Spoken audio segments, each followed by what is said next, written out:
नमस्कार दोस्तों, आप सभी का एक बार मैं फिर से स्वागत करता हूं आपके अपने चैनल लर्न विथ ज्योतिष पर। दोस्तों, हम ऐसा उम्मीद करते हैं कि इससे जो पहले हम आप लोगों को संस्कृत का वीडियो दिए थे, उससे आप लोग गद्यांश समझने में और गद्यांश को बिना पढ़े हल करने में वो काफी आपको मदद मिली होगी, ऐसा उम्मीद करते हैं। आप लोगों ने अच्छा देखा भी और उससे अच्छा समझा भी, आप लोगों ने जैसा कमेंट किया मुझे। ठीक है, अब उसी को देखते हुए आज हम आप लोगों के लिए इसी संस्कृत का ही ये दूसरा वीडियो आप लोगों का आज रहने वाला है। आज हम इस दूसरे वीडियो को देखेंगे इसमें और समझेंगे कि गद्यांश को और भी किस तरह से समझा जा सकता है। हम लोग प्रैक्टिस करेंगे गद्यांश को, ताकि जब मान लीजिए कभी कभी ऐसा होता है कि हमको बिना पढ़े नहीं मिल पाता है ना, मतलब ऐसा नहीं होगा कि हर हमेशा आप इसको सही कर पाएंगे।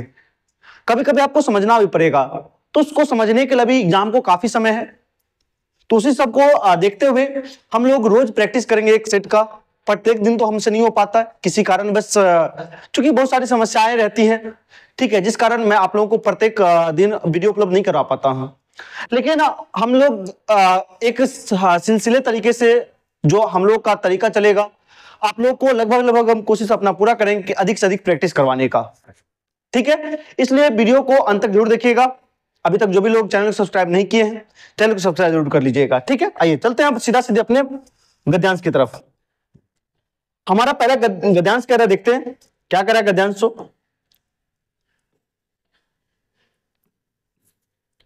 देखिए, कह रहा है कि जीवन अन्न अपेक्षाया जलस्य अधिकम महत्वम अस्ति। मतलब क्या कहा कि जीवन जो है अन्य अपेक्षा, यानी कि भोजन की अपेक्षा, जीवन हमारा जो है वो भोजन की अपेक्षा जलस्य अधिकम महत्वम अस्ति। जल है ना, जल जो है जीवन में भोजन की अपेक्षा जल की अधिक महत्व है ना। किसका? जल का अधिक महत्व है। किसमें? जीवन में भोजन से अधिक महत्व किसका है? जल का है। याद रखिएगा इसको। ठीक है, आगे देखते हैं। अतएव इसलिए जलस्य अपरम नाम जीवनम इति, यानी कि इसलिए जल का जो दूसरा नाम है वो क्या रखा गया है? जीवनम रखा गया, यानी कि जीवन रखा गया है। आपको कहा जाता है ना, जल ही जीवन है। क्या है? जल ही जीवन है, जल ही जीवन है। ठीक है, ये स्लोगन है, तो यही कहा गया है, इसलिए इसका नाम क्या रखा गया है? जीवन। ठीक है, अस्माकम देशः कृषि प्रधान, यानी कि हमारा जो देश है वो कैसा देश है? कृषि प्रधान देश है ना। हमारा जो भारत देश है वो कैसा देश है? कृषि प्रधान देश है। हम लोग बिहारवासी हैं, हमारा बिहार भी कैसा राज्य है? कृषि प्रधान राज्य है। ठीक है, आइए आगे देखते हैं। करे देशस्य औद्योगिक, यानी कि देश के जितने भी उद्योग हैं, आर्थिक भौतिक विकास कृषि अवलंब्यम तिष्ठति, यानी कि क्या कर रहा है कि जितने भी देश के औद्योगिक हैं, चाहे आर्थिक हो चाहे भौतिक हो, उसका विकास किस पर निर्भर है? कृषि पर ही निर्भर है। उसका विकास किस पर निर्भर है? कृषि पर ही निर्भर है। ठीक है, वही कह रहा था कि देशस्य औद्योगिक, यानी कि देश के जो औद्योगिक है, जितने भी उद्योग हैं, आर्थिक हो चाहे भौतिक हो, उसका विकास किस पर है? किस पर आश्रित है? तो कृषि पर आश्रित है। ठीक है, ये लाइन समझ गए। आइए अगला लाइन देखते हैं। कृषि विकासाय जलम आवश्यकम, क्या कहा कि कृषि के विकास के लिए जलम आवश्यकम, जल की आवश्यकता है, जल की जरूरत है। किसके लिए? कृषि के विकास के लिए, है ना। कृषि के विकास के लिए किसकी आवश्यकता है? जल की आवश्यकता है। वृष्टि जलेन मतलब होता है वर्षा की जल। नदी जलेन मतलब नदी का जल। प्रपात जलेन मतलब प्रपात जो झील है, नहरें हैं, वो हो गया। पनाय है ना, पानाय सॉरी, यहां पर सस्य संपन्न भवंती, यानी कि ये सभी जो हैं तब जल का मिलकर के सभी का जल बनता है, जल मंडल। ठीक है, भवंती ते नदी मातृका, ये सभी क्या है? नदी माता है ना। देखिए, यानी कि हम लोग इस सबको क्या मानते हैं? जल मानते हैं, जल को भी हम लोग पूजते हैं, है ना। ठीक है, वही कह रहा अस्माकम स्नानाय, यानी कि हमारे नहाने के लिए, अस्माकम स्नानाय, पानाय पीने के लिए, सस्य चेतनाय च नद्यः जलम चिरंती, कह रहा है सभी चीज हमारी आवश्यकताओं को पूर्ति करने के लिए जल को कौन चीर करके लाता है? नदी चीर करके लाती है ना। देखते हैं कि जल बहती, नदी बहती है तो हम लोग जल से उसका उपयोग करते हैं। नदीसु तत्र तत्र सेतुम बंधवा, मतलब सेतु बंधवा मतलब क्या होता है? देखे होंगे सेतु, गांधी सेतु है ना पटना में, तो सेतु मतलब होता है पुल।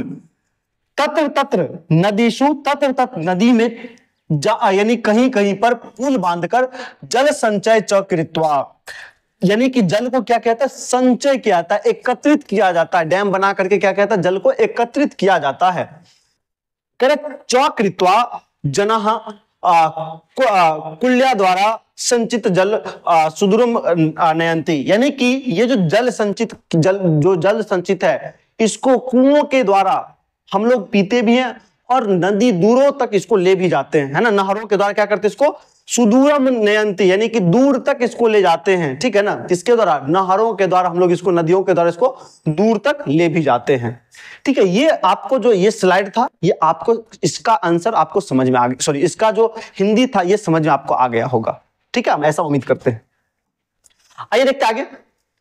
कह रहा तेन, इसलिए च क्षेत्रानी सिंचंती, ये जो है ये क्षेत्र मतलब होता है खेत, है ना। खेत, इससे खेतों की भी सिंचाई होती है, इससे क्या होती है? खेतों की भी सिंचाई होती है।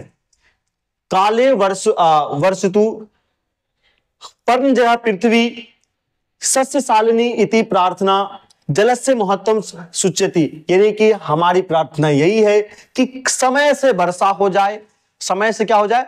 वर्षा हो जाए पृथ्वी पर, है ना। अपने समय से क्या हो जाए? वर्षा हो जाए। इति प्रार्थना जलस्य महत्वम सूच्यति, यानी कि हमारे ये जो जल की जो ये सूचना जो हमें देती है कि जल हमारे लिए कितना महत्व है। हम लोग प्रार्थना करते हैं कि हे देवता जल्दी से जल आ जाए, वर्षा हो जाए, ताकि हमें जल की आपूर्ति दूर हो जाए। तो ये महत्व किसकी दर्शा रही? जल की महत्ता को दर्शा रही। कौन? हम लोग जो प्रार्थना करते हैं कि समय वर्षा हो जाए, यही चीज, ठीक है। अब देखिए कह रहे ना ही शक्नुवंती जलम बिना जीवतुम त्रिन्याप, देखिए त्रिन्यापी यानी मतलब क्या? त्रिन्या मतलब क्या होता है? जो छोटा छोटा देखते हैं कि जो भी छोटा छोटा घास है ना, जो छोटा छोटा घास है वो भी, एक छोटा सा घास भी जल के बिना नहीं रह सकता। यही कह रहा आपसे, ना ही शक्नुवंती, जीवित नहीं रह सकता है, जलम बिना जीवितम, जल के बिना जीवित नहीं रह सकता है, त्रिन्यापी, यानी कि जो छोटा छोटा जो तृण होता है, घास होता है, वो भी जल के बिना जीवित नहीं रह सकता है, ठीक है। आइए देखते हैं। कह रहे त्रिनादिनी च धेना, यानी धेनादिनाम पशु महारा भवंती, यानी कह रहा है कि जो ये छोटे छोटे घास हैं इसको गाय जैसे जानवर क्या करते हैं? खाते हैं। गाय जैसे जानवर इसको क्या करते हैं? इसको पशु नाम आहारा, यानी कि आहार के रूप में लेते हैं। कौन? गाय जैसे जानवर, भैंस जैसे जानवर, बकरी जैसे जानवर क्या करते हैं? अपने आहार के रूप में लेते हैं, याद रखिएगा, ठीक है। अब प्रायेण नदी तीरे एसो महानगरानी विकास उपगच्छति, क्या कहा कि प्रायेण नदी तीरे, इसलिए यही कारण है कि नदी के किनारे महानगरानी, बड़े बड़े नगर क्या हैं? विकास, उसका जो विकास हुआ है वो, यानी कि विकास उपगच्छन्ति, यानी कि वहां पर जाकर के जो बड़े बड़े शहर है, बड़े बड़े नगर है, वो नदियों के किनारे ही बसे हुए हैं, समुद्र के किनारे ही बसे हुए हैं, है ना। जैसे मुंबई शहर देखिए समुद्र किनारे ही है, चेन्नई है समुद्र किनारे ही है, ठीक है। बड़ा बड़ा शहर जितना भी दिखे वो कहां पर है? नदी के तीर पर ही है ना। पटना शहर भी कहां? नदी तीर पर ही है, ठीक है। अब देखिए आगे कि जल मार्गेन संचारस्य सौकर्यमपि, करे जल मार्गेन, जल की जो मार्ग है संचारस्य सौकर्यमपि मानव जीवन सुखमय करोति, यानी कि जो इसकी जो संचार है ना, ये जो चलती है मानव जीवन की सुखमय करोति, यानी कि मानव जीवन को सुखमय बनाती है। कौन? जल का संचरण, जल मार्ग की संचरण, यानी कि नदी हो गया, तालाब हो गया, सॉरी नहर हो गया, ये सभी हमारे जीवन को क्या करता है? खुशमय बनाता है ना। अतएव नदी तटेषु जनानाम वास स्थाने अधिकेन संति, इसलिए लोग क्या करते हैं? नदी के किनारे, नदी के तट पर अपना जीवन अधिक व्यतीत करते हैं ना, अधिक बसना चाहते हैं, ताकि उसको जल की सुविधा हो सके। आप देखिएगा कि जितने भी बड़े बड़े खेत होते हैं, है ना, वो भी कहाँ होते हैं? नदी किनारे आसपास जो होता है वहां का खेत उपजाऊ भी अधिक होता है, ठीक है, यही कारण है। अब देखिए क्या कह रहा है कि सर्व प्रकार, यानी सर्व प्रकार उद्योगा नाम विकास विद्युत शक्तियम अपेक्षते, यानी कि सभी प्रकार के जो उद्योग हैं, सर्व प्रकाराणाम उद्योगानाम, यानी कि सभी प्रकार के जो उद्योग हैं उसका जो विकास है विद्युत शक्ति में अपेक्षते, यानी कि विद्युत शक्ति से ही होता है। जैसे देखिए जितना बड़ा बड़ा उद्योग होगा वहां पर अगर बिजली नहीं उत्पन्न हो पाएगी, बिजली वहां नहीं पहुंच पाएगी, तो जाहिर सी बात है कि वहां पर उसका विकास कम हो जाएगा, उसकी जो औद्योगिक क्षमता है वो कम हो जाएगी, उसकी जो उत्पादन क्षमता है वो कम हो जाएगी। ठीक है, आम विना को अपि उद्योग अधिक उत्पादन क्षमो लाभप्रदो वा न भवति। क्या कहा कि उसके बिना कोई भी उद्योग अधिक उत्पादन क्षमो, यानी कि अधिक उत्पादन नहीं कर सकता, लाभप्रदो वा न भवति, ना ही उसको अधिक लाभ हो सकता है। अगर अधिक उत्पादन करेगा तब तो जाकर के उसको अधिक लाभ होगा, ना तो वो अधिक उत्पादन कर सकता और ना ही वो अधिक लाभ प्राप्त कर सकता है। ठीक है, कि प्रकाशाय तस्य उपयोग सर्वविदिता, यानी कि इसका उपयोग प्रकाश के लिए भी क्या आता है, किसका, बिजली का उपयोग, विद्युत का उपयोग, विद्युत शक्ति का उपयोग प्रकाश के लिए भी क्या आता है। अभी हम विद्युत शक्ति का उपयोग करके आप लोगों तक की जो वीडियो है हम आप तक पहुंचा रहे हैं, आप भी जो वीडियो देख रहे हैं वो भी विद्युत का ही उपयोग करके आप देख रहे हैं, है ना। चलिए आगे देखते हैं। करे सा चा शक्ति स्वाभाविक है कीर्तक है या जल प्रपात है निराय समुपलादत है, यानी आप देखिए क्या कहा कि सा मतलब वह, च शक्ति स्वाभाविक, यानी कि वह जो शक्ति है स्वाभाविक, कीर्तक मतलब निर्मित होती है किससे, जल प्रपात से, है ना, वो भी बिना मेहनत किए। ठीक है, ये क्या उत्पाद होता है, किसका, शक्ति का जो उत्पादन है वो स्वाभाविक है, किससे, जल प्रपात से, इसलिए इसके उत्पादन में भी जल की महत्वपूर्ण भूमिका है। अतः जलम विद्युत उत्पादने अपि सहायकम भवति, इसलिए जल जो है विद्युत उत्पादन में भी क्या है, सहायता करती है। एवं च नद्य राष्ट्रीय जीवनम सर्व संपन्नम कुर्वन्ति, कह रहा है एवं च नद्य, नदी जो है इसको राष्ट्र जीवनम सर्व संपन्नम कुर्वन्ति, अतः भारतीय निग्रहे अनुग्रहे च इमा देवता मन्यते, इसलिए जो भारतीय है वो आग्रह करके विनय करके उसको क्या मानते, देवता मन्यते, इमा देवता मन्यते। कर पुरातनः महर्षिस्तु जलस्य महत्वम ज्ञातवन्तः आसन, यानी कि जो पुराने जो ऋषि मुनि थे, महर्षि लोग थे, वो जल की महत्व को जानते थे, है ना, वो क्या करते, जल की महत्व को वो जानते थे पहले से ही। अत इसलिए एवते शिवा आप संतु इति प्रार्थित, यानी कि इसलिए उन्होंने शिव से प्रार्थना की थी कि हे भगवान आप जल बन जाए, है ना। इसलिए आप लोग देखते भी होंगे कि उनके सर पर क्या है, माता गंगा विराजमान है। ठीक है, तो यही कारण है कि जो पहले के ऋषि मुनि लोग थे वो जल की जो महत्वता थी उसको जानते थे, लेकिन आजकल के जो मानव, हम लोग जल की महत्ता कुछ समझते ही नहीं है, है ना, जल को कुछ मानते ही नहीं है। अब देखिए हम लोग चलते हैं क्वेश्चन की तरफ। आइए, अभी तो हमारा जो मकसद है कि हमारा सीटेट पास करना, हमारा तो मकसद वो नहीं कि हम जो जल की महत्ता पर बात करें, लेकिन हमारा पर्यावरण भी है, पर्यावरण को बचाना हमारा ही कर्तव्य है। ठीक है, आइए देखते हैं हम क्वेश्चन पर। हमारा पहला क्वेश्चन कह रहा है कि जीवने अनपेक्षा, यानी कि जीवन जो है अनपेक्षाया तस्य अधिकम महत्वम अस्ति। अब देखिए आप देखे होंगे कि अनपेक्षाया, आप पहला ही लाइन में देखे होंगे कि अनपेक्षाया यहां पर है। देखिए हम फिर से आपको ले चलते हैं, यहां पर देखिए अनपेक्षाया जीवने, है ना, तो जीवने अनपेक्षाया जलस्य अधिकम, कौन अधिक महत्व है, जलस्य।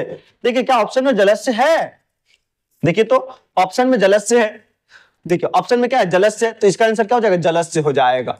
ठीक है, पत्रस्य नहीं हो जाएगा, पत्ता नहीं हो जाएगा, पुष्पस्य पुष्प फूल नहीं होगा, मूलस्य जड़ नहीं हो जाएगा, यानी कि जीवन जो है अन्न की अपेक्षा किसकी अधिक महत्व रखती है ना, तो जल की महत्व अधिक रखती है ना।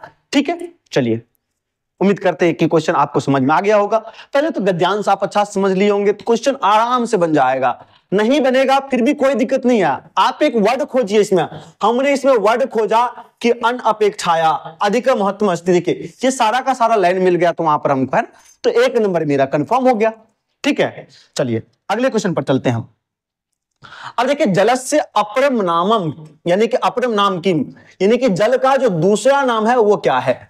आप देखिए कि आप उससे आगे जब पढ़े होंगे, है ना, देखिए अब जो आप आगे पढ़े होंगे यहां पर देखिए क्या था कि अतएव जलस्य अपरम नाम, है ना, अपरम नाम जीवनम इति, है ना, जीवनम इति। तो इसका सही आंसर 2 नंबर का सही आंसर क्या हो जाएगा, जीवनम इति हो जाएगा, है ना। क्या हो जाएगा यहां पर, जीवनम। देखिए जीवनम कहां पर है, क्या चरणों चरण नहीं हो जाएगा, वस्त्रम वस्त्र नहीं हो जाएगा, आभूषणम यानी कि जो गहना जेवर है वो नहीं, इसका आंसर क्या हो जाएगा, जीवनम, यानी कि इसका मत क्या होगा, अपरम, यानी कि जल का जो दूसरा नाम क्या है, जीवनम है। ठीक है, चलिए आगे चले हम अगले क्वेश्चन पर। जलम इति पदस्य पर्यायो भवति, जल का पर्याय क्या होता है, तो नीर होता है ना, पानी होता है। दुग्धम, दुग्धम, ये दुग्धम का मतलब क्या होता है, दूध होता है। दूरम मतलब दूर होता है, समीपम मतलब नजदीक होता है, नीरम मतलब जल होता है ना, जल कहिए इसको, पानी कहिए। ठीक है, ये हो जाएगा, इसका आंसर क्या हो जाएगा, सी नंबर इसका आंसर हो जाएगा। अच्छा, तो आप लोगों से एक छोटा सा क्वेश्चन है मेरे भाई मेरे बंधु, कि दुग्ध यानी कि जो दूध का पर्याय क्या होगा, ठीक है ना। अब बताइएगा हमको कि दूध का पर्याय क्या होगा, इसका जवाब आप हमको कमेंट बॉक्स में कमेंट कीजिएगा। छोटा सा क्वेश्चन है, जरूर बताइएगा हमको, ठीक है। आपके इस जवाब का मुझे अपेक्षा है, आप लोग जरूर हमें जवाब दीजिएगा। कह रहा आप देखिए, एकत्रीकृतम इति पदस्य कृते गद्यांशो अस्मिन् कः शब्द प्रयुक्ते, यानी कि एकत्रीकृतम मतलब इकट्ठा करना, एकत्रीकृतम मतलब क्या, इकट्ठा करना, एकत्र करना। इस पद के कृत यानी गद्यांश में कौन सा शब्द प्रयुक्त किया गया है एकत्रीकृतम के जगह पर, क्या आनितम हो गया, नहीं आनितम नहीं किया गया, क्या संचितम। हाँ देखिए आपने देखा होगा कि जल क्या करते, संचित करते हैं, सेतु बना करके जल को संचित किया गया था, है ना, याद है ना आपको। तो यहां पर क्या हो जाएगा, संचित हो जाएगा, संचितम। वितरितम यानी बांटा नहीं गया, दत्तम दिया नहीं गया है। ठीक है, चलिए आगे चलते हैं। त्रिनादिनी केशाम आहारम भवंती, आहारा भवंती। त्रिनादिनी यानी कि जो छोटे छोटे घास है वो किनका आहार होता है, क्या मत्स्यानाम मछलियों का, नहीं, पशुनाम यानी कि धेनवादिनाम यानी कि गाय जैसे जानवरों का। इसका सही आप पढ़े थे कि गाय जैसे जानवर क्या करते हैं, आहार के रूप में लेते हैं किसको, तो त्रिनादिनी को, यानी कि छोटे छोटे घासों को। चलिए आगे देखते हैं, कह रहा है उद्योगानाम विकास किम अपेक्षते। आप पढ़े थे कि उद्योग जो है किसकी अपेक्षा है, किसकी अपेक्षा रखता है ना, क्या पीत शक्ति का, विद्युत शक्ति का, वृक्ष शक्ति का, या पुष्प शक्ति का। आप पढ़े थे ना, विद्युत शक्ति, है ना, किसकी है ये, विद्युत शक्ति, यानी कि इसका सही आंसर क्या हो जाएगा, विद्युत शक्ति इसका सही आंसर हो जाएगा। ठीक है, चलिए उम्मीद करते कि ये क्वेश्चन भी आपका सही हुआ होगा। अब अगला चलते हैं 7 नंबर क्वेश्चन पर। 7 नंबर क्वेश्चन क्या कह रहा है देखते हैं, कि सर्वविदितः पदस्य पर्यायो भवति। सर्वविदिता मतलब इसका पर्याय इसमें से क्या होगा, मतलब देखिए, मया ज्ञाता मतलब मैं जानता हूं, त्वया ज्ञाता मतलब तुम जानते हो, मात्रा ज्ञाता मतलब माता जानती है, सर्वविदिता मतलब सब जानता है, सभी, सर्वे ज्ञाता, है ना, इसका सही आंसर क्या हो जाएगा, सर्वे ज्ञाता, सभी जानते हैं, है ना, कि जल हमारे लिए कितना महत्वपूर्ण है, सर्वे ज्ञाता सभी जानते हैं। ठीक है, ये भी आपका सही हुआ होगा। चलिए आगे बढ़ते हैं। अगला क्वेश्चन है कि नद्यः राष्ट्रीय जीवनम कथम कुर्वन्ति। अब जो नदी है वो हमारा राष्ट्रीय जीवन कैसे है, क्या सिद्धि रहितम है, क्या पर्वतम है, या सर्व संपन्न है। आप पढ़े थे लास्ट में, क्या आपको याद है, आपने लास्ट में पढ़ा था, देखिए है ना, यहां पर आप पढ़े थे, देखिए यहां पर राष्ट्र जीवनम है, राष्ट्रीय जीवनम सर्व संपन्न कुर्वन्ति, क्या करती है, सब सर्व संपन्न करती है। तो इसका सही आंसर क्या हो जाएगा, सर्व संपन्न हो जाएगा, है ना, इसका आंसर क्या हो जाएगा, सर्व संपन्न। 8 नंबर का आंसर क्या हो जाएगा, सर्व संपन्न हो जाएगा। ठीक है, इसका आंसर क्या हो जाएगा, सर्व संपन्न हो जाएगा। ठीक है, आइए चलते हैं अगले क्वेश्चन पर। अगला क्वेश्चन हमारा है कि परिच्छेद यानी कि इस परीक्षा यानी कि जो आप गद्यांश थे उसमें कीर्तक है इति प्रयुक्त पदस्य अभिप्राय, यानी कि इस अनुच्छेद में इस कीर्तक है का क्या अभिप्राय है, क्या प्राकृतिक है मतलब होता है प्राकृतिक, प्राचीन है मतलब प्राचीन, नवीन है मतलब नया, निर्मित मतलब निर्माण करना, कीर्तक मतलब करना, निर्माण करना, है ना। इसका आंसर क्या हो जाएगा? डी नंबर इसका आंसर हो जाएगा, कीर्तक निर्माण करना। ये मात्र 9 प्रश्न थे इसमें, लेकिन हमने आपको गद्यांश समझाने का प्रयास किया है। आप बिना गद्यांश को समझे भी बना सकते हैं, लेकिन इसके लिए आपको प्रैक्टिस की आवश्यकता होगी। अधिक से अधिक आप जितना प्रैक्टिस कीजिएगा, तब जाकर के आपको ये बिना गद्यांश को पढ़े भी आप हल कर सकते हैं। ठीक है, हम भी जब पढ़ते थे तो चूंकि गद्यांश क्या होता था, हम लोग के समय ऑनलाइन एग्जाम होती थी, तो गद्यांश पढ़ने में बहुत समय लग जाता था। तो हम क्या करते थे, क्वेश्चन को लिखते थे, है ना, क्वेश्चन को लास्ट में लिख करके, ठीक है, अपने पेज पर लिख करके क्वेश्चन को, और तब जाकर के हम मिलाते थे।